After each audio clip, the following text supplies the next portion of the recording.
Page. Yes, sir. Could you please tell me where Milton Berle's dressing room is? I'm sorry, I don't know where it is, Mr. Hope.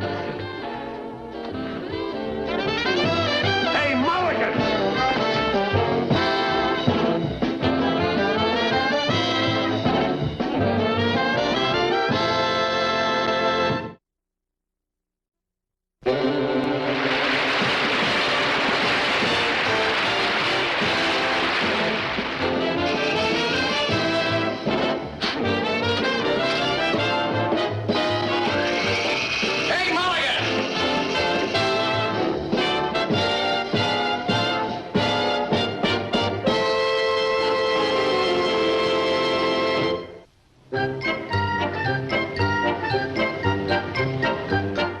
Mr. Brown, I not only think that I'm entitled to a raise, but also a promotion. I wouldn't ask for a promotion unless I thought I was entitled to it. I also think it would be financially advantageous to the network. You see, my Page's uniform is sort of wearing out, and, well, instead of buying me a new suit, just make me a vice president, and I'll wear my own suit. Thank you very much, Mr. Brown. I'm happy that you can see it my way, which leaves us with just one question to be answered. What office shall I use? Oh, no, not yours. No, I wouldn't think of taking yours. You've done such a good job with this company, Mr. Brown. Very well, if you insist. I wouldn't worry, Mr. Brown, if I were you about finding another job. I'm sure you'll find another slot in this organization. I understand that there is a job open for a page. I'll be happy to recommend you. Mickey Mulligan, what on earth are you doing? Oh, take a letter, Miss Harding. Help me, please. Any way to start a letter? No, please help me up, will you? I'll break my neck. Mr. Brown walks in. He'll do it for you. Oh, thank you. Oh, I'm dying to hear an explanation of how you got in that position. But I'm afraid to ask you. Well, I was just rehearsing to ask Mr. Brown for a better job. As an acrobat? Well, gee, Pat, you know, it's a funny thing. Barney, he's been promoted to transcriptions, and Eddie, he's been made a assistant director, and I was here long before those fellas came to work here. Well, don't be impatient, Mickey. Your time will come. I don't know, I've been a page so long, I don't think they can think of me as anything else. Now, Mickey. I guess they think I don't look important enough.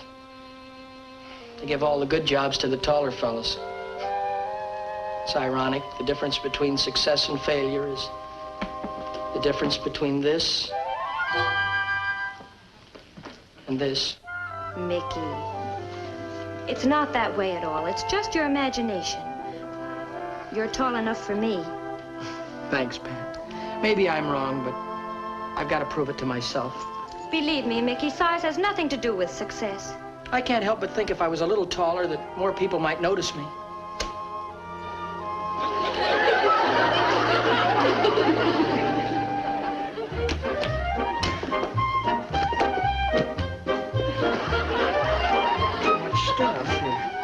I got good news. Cleaners just came. Good. Did he bring back my sincere suit? Sincere suit? He brought your blue serge suit. That's my sincere suit. When I put it on, I look like an aggressive young executive type man. Who hasn't got all his buttons? Huh? On his sleeve. Oh. I'll sew them on as soon as I put my dresses away. Oh, Michael, the way you pack a suitcase. Here, let me do it for you. Mom, what am I going to do without you? Oh. Will you really be needing these? When I meet Mr. Hercules, I'm going to need all the ammunition I can get, and 3.5 inches is going to help a lot. Oh, Michael, is this trip necessary? Do you really have to go to Riverton? Well, Mom, we discussed this at the dinner table.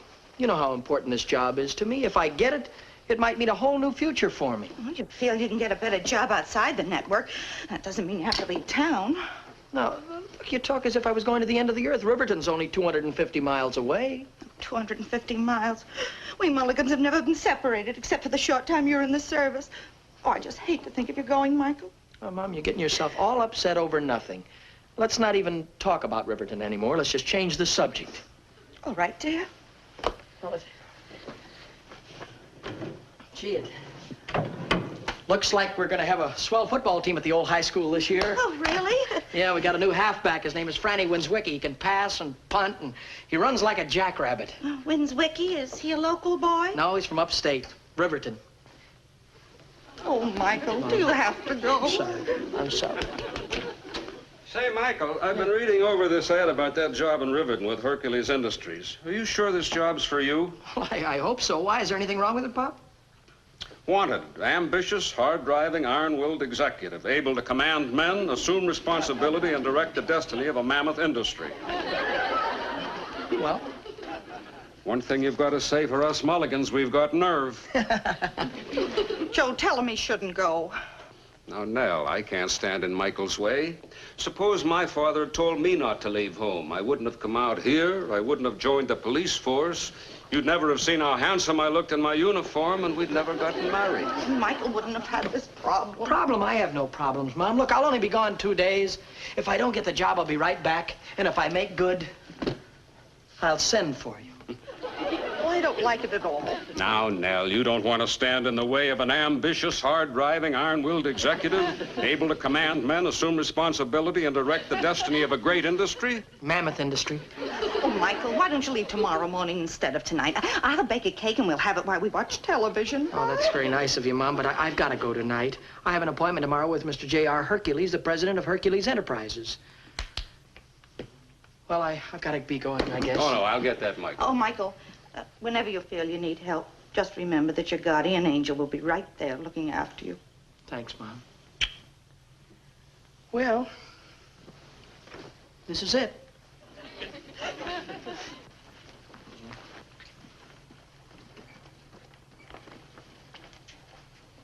Look out, world. Here comes another Mulligan.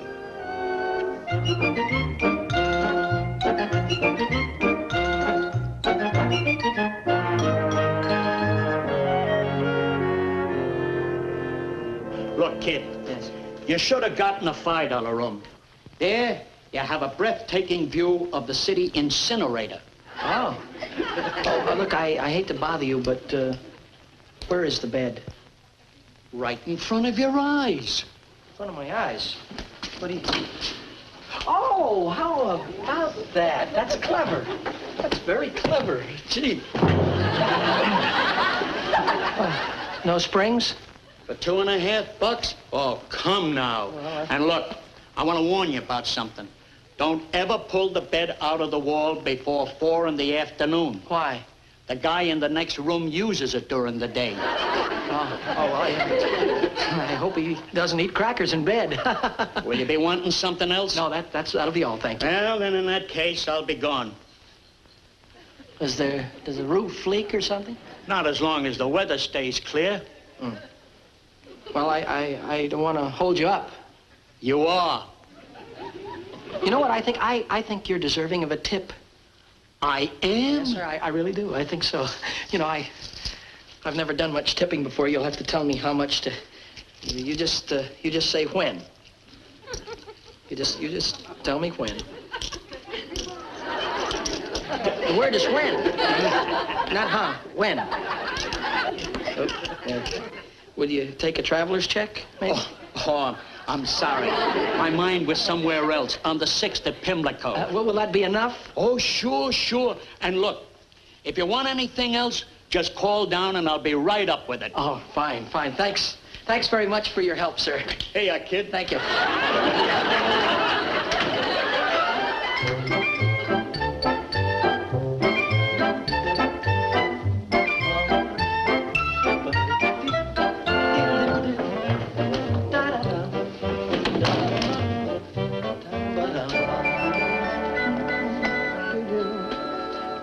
Hello, operator. This is Mr. Mulligan in 22 and a half.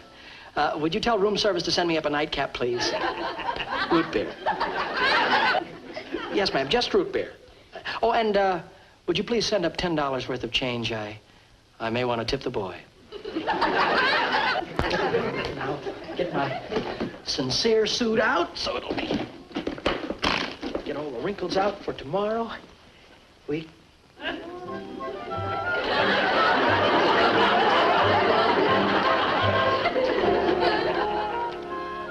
I don't see how I could have overlooked it. You mean you packed 2 of your dresses in Michael's suitcase? Well, it looks that way. That's fine. When he meets J.R. Hercules, he'll certainly look the part of the ambitious, hard-driving, iron-willed executive. Oh, Joe, what are we going to do? Michael needs a sincere suit. We can mail it to him, can't we? But it'd never get there in time. Michael's appointment with Mr. Hercules is tomorrow morning. Have you got any suggestions? Well, there's no way out of it. We've just got to get on a plane and take it up to him. Nell, are you sure you didn't plan it this way all along? Why, Joe. Well, hadn't we better see about getting plane tickets? Well, as a matter of fact, I phoned for reservations myself 2 hours ago. Joe.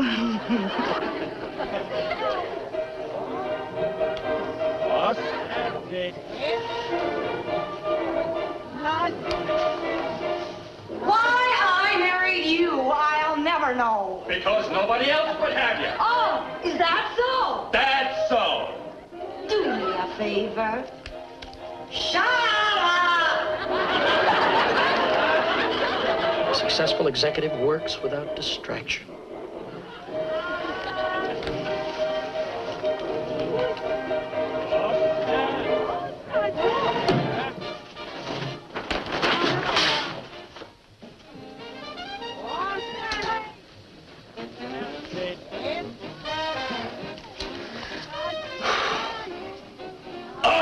You're just like your mother. Always looking into somebody else's business. Is that so? That's so. A good executive is forceful. He is capable of handling people beneath him and above him.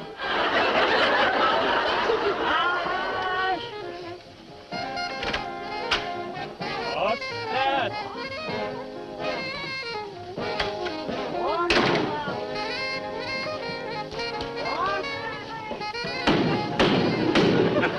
Now look what you've done. You woke up the jerk downstairs. Is that so? Yeah, that's so.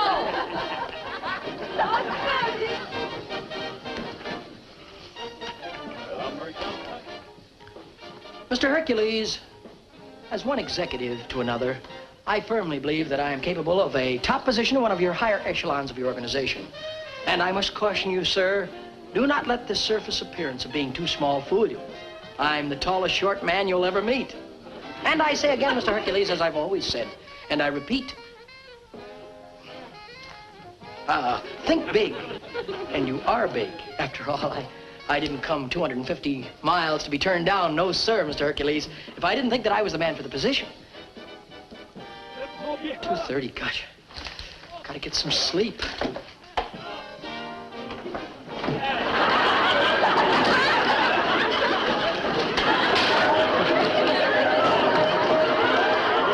Hey, cut out that racket down there.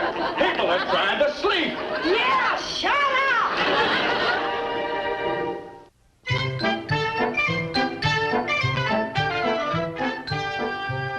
Mr. Hercules, Yes? there's a Mickey Mulligan here to see you. Oh, yes, Mulligan. How tall is he? He's, short. Well, how short? Well, do I look down at him, straight at him, or up at him? I'd say you'd look somewhere in the vicinity between up and straight ahead. And that's what I was afraid of. I want someone that I can look down at. Mr. Hercules, he's come a long distance. Won't you see him anyway? To be a successful executive, always think big.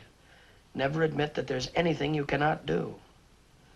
No matter what tests you are faced with, always make an attempt to surmount it.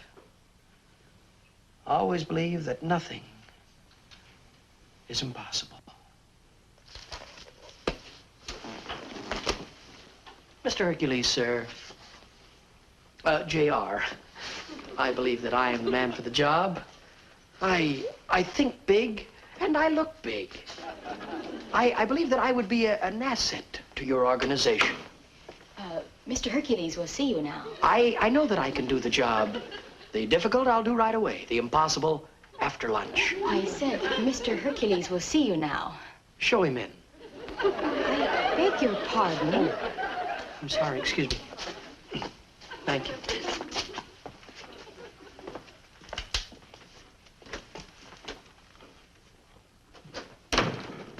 Excuse me, is your father in?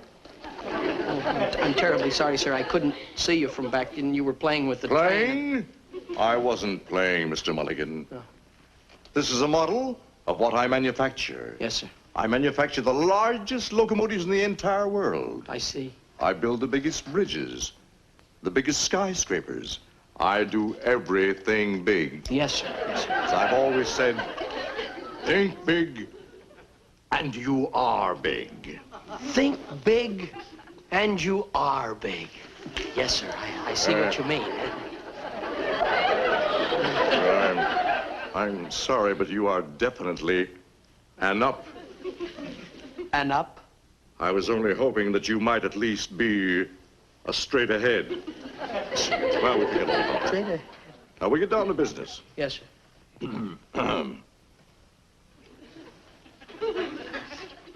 Well, Mulligan, I can see that you flunked your first test. What have I done wrong, sir? When I put a cigar in my mouth, I expect someone to light it for me. Oh, I'm sorry. In a crowded room, I usually create quite a blaze. Yes, sir. Just took your matches, and I'll light it for you, sir. I assure you it won't happen again. Thank you. You know, I want a man for my personal assistant. Well, I think I could be that man, sir. Well, then you must anticipate my every thought. Your every thought? Why is it that I haven't an ashtray for my cigar? Oh.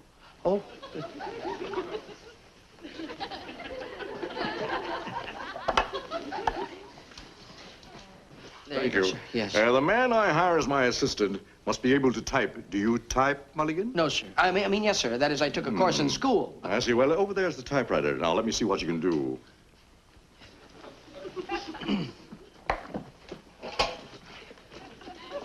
Ready, sir. Well, aren't you going to take the cover off?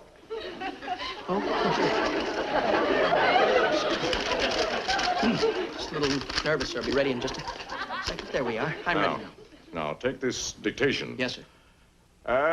The principal advantages of the diesel locomotive over the conventional steam engine type is the more efficient combustion at elevated temperatures. Now, read that back.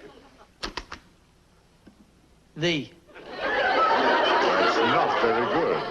I know. Well, to tell you the truth, sir, typing wasn't one of my favorite subjects in school. Yes, I see. Well, Mulligan, I'm going to level with you. What? The moment you walked into this office, you were just not the type for the job. Well, why, sir? You're too tall. Oh, well, you know what? Why, that is, it's my shoes. You see, I put heels on my... I'm not interested in your shoes. Now, I'm a busy man. Good day. But, sir... Good day. Too tall. How am I going to tell Mom and Pop that I was turned down because I was too tall? Who'd believe it? I don't even believe it myself.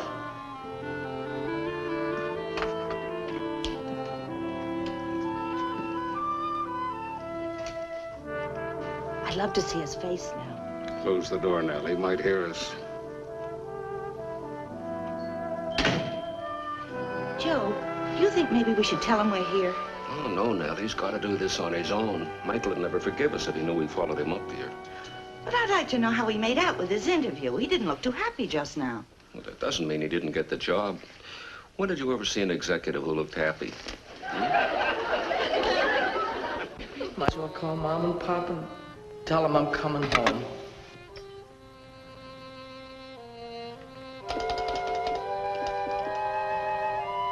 Out of order.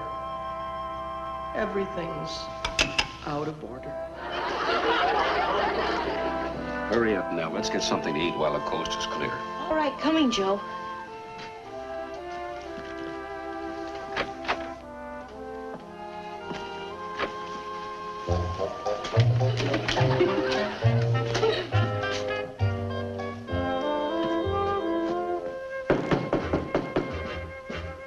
Has he gone yet?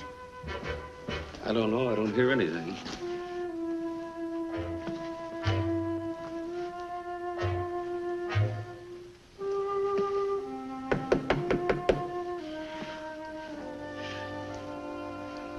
Yes. What y'all want? Oh, pardon me, ma'am, but I was wondering if I could borrow your phone for a moment. Mine is out of order. Phone? Well, I don't rightly know. I'm a stranger here myself. I just a little bit ago got in from little old Atlanta. That's in little old Georgia, you know, Georgia. Yes, ma'am. Well, it would only take a minute, you all. Are you all by any chance a Yankee? We don't have any truck with Yankees, you understand? Pardon me, ma'am, but I was just wondering if I could borrow your telephone to phone my folks to tell them I was coming home. You are? Yes, but I didn't think it would make you happy. How come you're going home, son? Well, you see, I came here for a big job, and I done got turned down. Well, they turned you down? Did they give you any reason? Yeah, they said I was too tall. Too tall or too small? I think he said too tall. Give us that again, son. They said I was too tall. You'd have to see me to see how ridiculous that is. I don't know what I'm going to tell my folks. I'm sure they'll understand. Me, I too.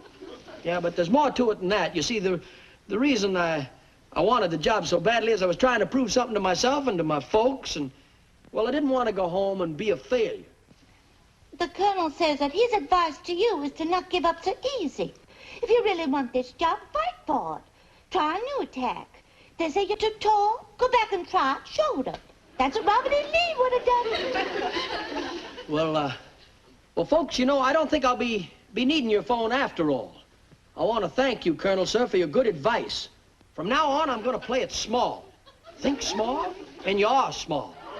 Thanks, Colonel. And thanks, Robert E. Lee.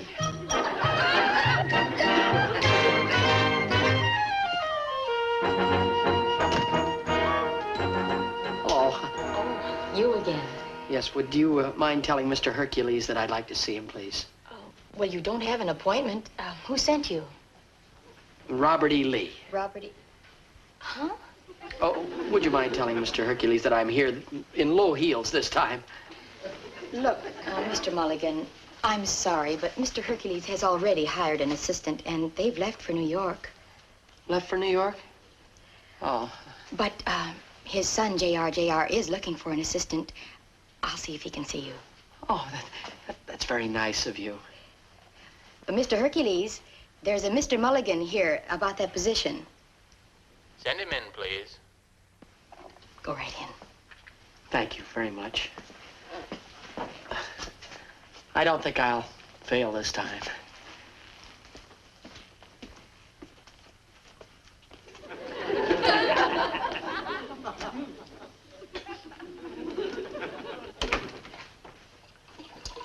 Mr. Hercules, Jr.?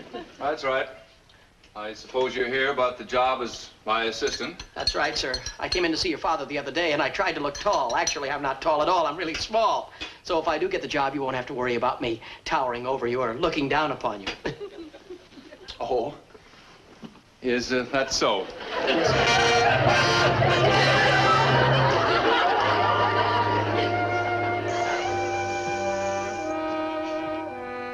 You think you're deflated? Maybe I should have worn my insincere suit.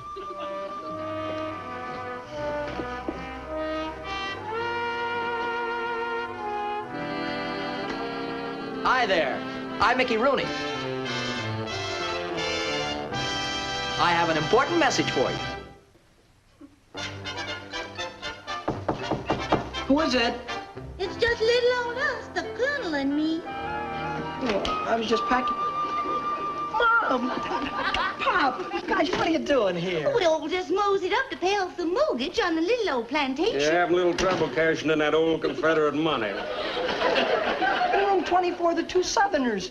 It was you. Now, Michael, we didn't mean to shadow you. We just came up to bring you your sincere suit. Well, thanks a lot, but you didn't have to go to the trouble. I didn't get the job. Did you play it short like the colonel said? I played it short. I played it every way possible. Son, that should prove to you how silly it is to worry about size. It's what's in your head that counts, not how high it is off the floor. Michael, we learned in the Army that a successful general always picks his own battleground. you make size the issue, people are going to judge you by your size. But if you make ability the issue, they'll judge you by your ability. Check? Check. All right, son, let's get started home. Michael, are you sure you haven't forgotten anything? I hope not. I'll take one last look around. Let's see.